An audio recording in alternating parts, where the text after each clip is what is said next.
여러분 안녕하십니까? 3월 1일 수요일 BBS 뉴스입니다.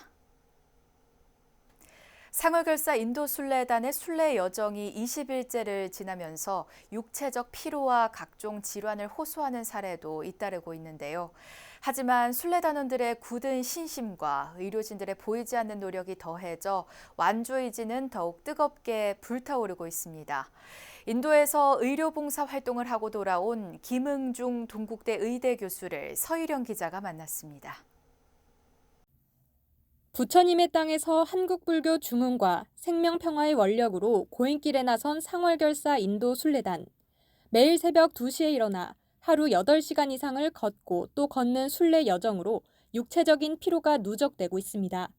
실제 달라진 환경에서 비롯된 배탈과 몸살, 오래 걸으며 생긴 물집과 관절 통증 환자가 하루 많게는 50명까지 발생하고 있습니다. 장염으로 인한 복통, 설사, 그로 인한 탈수 같은 것이 있었고 또 밤낮에 기온차가 상당히 심하고 또 무리를 하는 상황이라서 그런지 감기, 몸살 같은 그런 내과적 질환이 좀 많았고요. 무릎을 비롯한 여러 가지 하지의 통증, 관절염 같은 통증 그리고 발바닥이나 하여튼 그런 발가락 등 물집 그런 외과적 질환 그 두 가지가 주종. 사전에 예상됐던 이 같은 질병 외에 다른 복병도 있었습니다. 갑자기 수경지로 날아든 벌떼의 공격에 20명이 넘는 환자가 발생해 치료가 시급한 상황을 맞기도 했습니다. 한국에 추가로 수액 공급을 부탁해야 할 정도로 탈수 환자도 예상보다 많이 발생했습니다. 그래서 갑자기 벌들이 날라와서 하여튼 30명이 하여튼 벌에 쏘였습니다.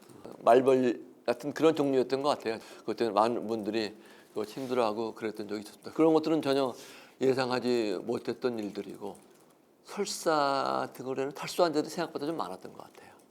그래서 하여튼 저희들이 준비해간 수액 같은 것들이 하여튼 많이 좀 생각보다는 소모량이 좀 많았습니다.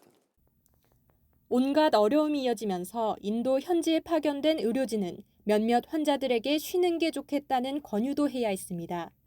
하지만 대부분의 순례단은 강한 의지로 위기를 이겨냈고 한 명의 낙오자도 없이 오늘도 힘찬 걸음을 이어가고 있습니다.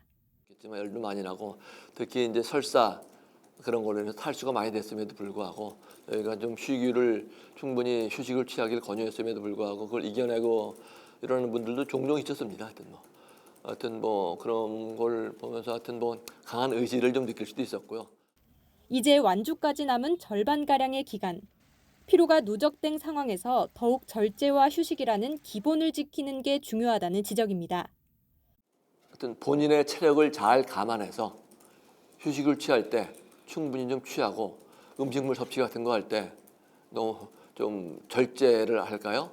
하여튼 조절을 잘 하고 물 같은 거 함부로 마시지 말고 차가운 거 덥다고 차가운 거 함부로 마시지 말고. 치료를 위한 시간 외에 대부분의 시간을 순례단과 함께 걸었고 그때 만났던 인도 빈민들의 모습이 지금도 눈에 선하다는 김 교수. 중생을 사랑한 부처님의 자비심을 짧게나마 느낄 수 있었던 이번 경험을 오래도록 잊지 못할 것이라며 순례단의 남은 여정을 응원했습니다. 저도 같이 걸어왔기 때문에 좀 많이 어느 정도는 알겠습니다. 하여튼 상당히 그것이 힘들고 어려운 길이라는 것은 충분히 좀 이해를 합니다. 그렇지만 제가 봤던 여러분들의 모습은 굉장히 그걸 이겨내는 강인한 모습을 많이 보여주셨으니까 그런 강인한 모습으로 힘든 나머지 순례 기간을 잘 이겨낼 것으로 믿습니다. BBS 뉴스 서희령입니다.